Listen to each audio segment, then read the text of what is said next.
Bill Johnson wants to start with an opening statement. Yeah, tough weekend against a good team in Minnesota State. I thought Friday, they completely outplayed us, and we had a little bit of a honest moment with the video session on Saturday with our team, and just challenged them to be better. And I thought that they were, unfortunately, same result with a loss. So it's a tough opponent week to week for us. But there's no excuse. We've got to be better. And I think that's on our coaching staff. I shared that with the team. We're going to do what we can to be prepared to the best of our ability to play better defensively. So what does it say about the kind of the fluid nature of the WCHA that, a month ago I saw your team play MSU and you kind of took care of them, and they seem to be a team on the skids at times, and then, they come in here and do what they did on Friday. I think it's a testament to the strength of our league. When you look at most of the teams I think every team in our leagues received votes in the top 15, throughout the season. What it tells you is if you're not committed to playing defensively really well, anybody in our league can take advantage and expose the things that you do poorly. So that's what I felt like on Friday, and to a certain extent Saturday. You make one mistake and all of a sudden the margin of error is so small when we play league teams, and there's going to be no difference this weekend heading against a Bemidji team that is, again, very capable defensively and skilled offensively, just like everybody else in the league. If you give them any room, they're going to take advantage of it. And so we've got to defend well.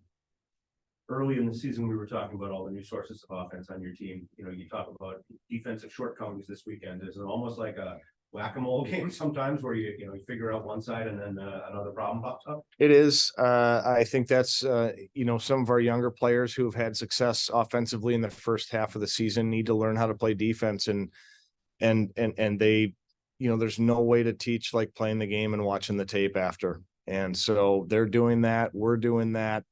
And that goes all the way through our lineup. And at the same time, I know we felt like we had chances to compete and some great opportunities to get ourselves back in the game on Friday at a key spot early, or on Saturday, all throughout the game. And we just weren't able to convert offensively, which when that happens, you give some credit to the defense and the goaltending and the other team, and yet you're frustrated as a team offensively to say we need to do more. I'm playing catch up a little bit because I wasn't here last week, but a couple weekends at home now. But what did a trip like the DC journey kind of do for your program, just as a getting in a hotel room, being together, that kind of thing at this point in your season? Yeah, the D1 and DC event was fantastic for us. Got a chance to travel alongside the University of Minnesota out there, and kind of for once be on the same side as we both competed against other schools, and just the chance to bring friends and family out to an event. We had a great kids clinic on one of the mornings, and people were asking for autographs, and I think the national visibility of playing in events like that further sets apart St. Thomas as a national brand. And I know that's one of the distinguishing factors, not only as an institution but as an athletic department, that we're hoping for as we continue this journey. Speaking of the East Coast, big announcement at the University of Delaware this morning that another Division I team in the mix. More competition for you recruiting wise, but also kind of more variety in Division I hockey. Just your thoughts generally there. I'm so excited. Just a bunch of more young females who get the chance to play hockey at the Division I level. And I think the more we can expand and grow our game, and not only impacts the Division I level, it impacts the Division III level. It goes all the way down to the grassroots of organizations in that Delaware area. And I think, as most people think, it's time for other schools across the country to do the same, especially in hockey hotbeds that don't have any, current Division I women's play, playing opportunities. And so the more places like Delaware, they've got a rink, they're ready to go. I'm excited to see, that addition to the CHA. And I think the CHA probably feels the same way. It's a great place to go and now expand our further recruiting and influence, not only as a regional game, but hopefully as a national game in the scope of women's hockey. were there optimistic signs last weekend? There are people that stepped up in the midst of, things going bad that maybe you didn't expect, or what did you take out of it that way? I'll just say this, Jess, I thought, we had several players underperform on Friday night who played much better Saturday. And that's an encouraging sign for us as we go forward. The ability to rally, the ability to adjust and say, yep, I got to own up to this. And so it was team wide. We got much better goaltending. We got much better defensive play and on Saturday than we did Friday. And now we just need to add the offense and I think we'd have a complete game. Couple questions from Ryan Stieg. What do you expect playing Bemidji State this weekend? I expect it to be an absolute battle. I think you're looking at two teams that feel really confident going into the weekend and also desperate going into the weekend. And the scores and the matchups sometimes tell a story, but I don't think the scores from last weekend indicate anything about this weekend. I think it's going to be a great weekend of hockey. And then with that, what are your main focuses this week at practice and preparation for Bemidji this weekend? We have to defend the middle of the ice way better than we did. We did a better job Saturday against Mankato, but we've got to defend the middle of the ice. We've got to get back to the foundations of success. For any time we've had the chance to be successful at the Division I level in WCHA, it's been good goaltending. It's been great defense. It's been timely goal scoring.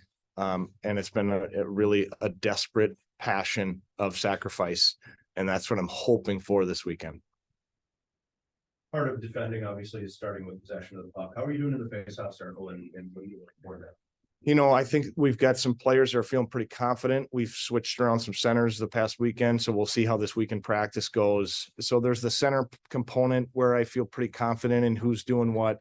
But then there's the secondary level, and I'll be honest, I think we're losing secondary draws more than we're winning them.